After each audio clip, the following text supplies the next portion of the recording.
كم شايفين حلو، في ناس كتير جايه. البحر هدى عن الايام اللي فاتت. سعر الشاطئ اللي احنا موجودين فيه زي ما قلت لكم سعره حلو قوي، 15 جنيه على الحلاوه دي كلها وكل المميزات اللي انا قلتها طول الفيديو. فدي حاجه حلوه جدا. غير زي ما قلت لكم المكان مليان غواصين ان هم يراقبوا حاله الشاطئ وكل الناس اللي نازله في البحر. وانا عن نفسي حبيت المكان جدا، المكان كان حلو وفيه مميزات كتيره قوي.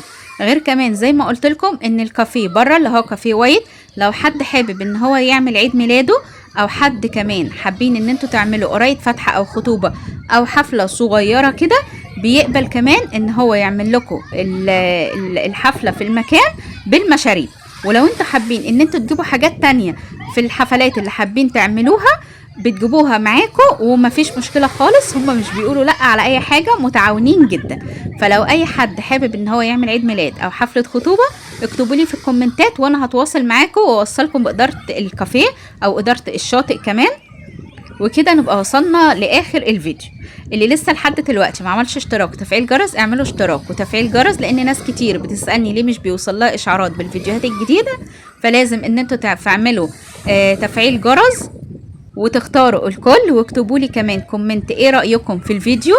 وكمان ادخلوا على القناة اتفرجوا على بقية الفيديوهات، وما تنسلوش تكتبوا لي حابين ان انا اصور ايه تاني في اسكندرية والاماكن اللي حابين ان انا اروحها.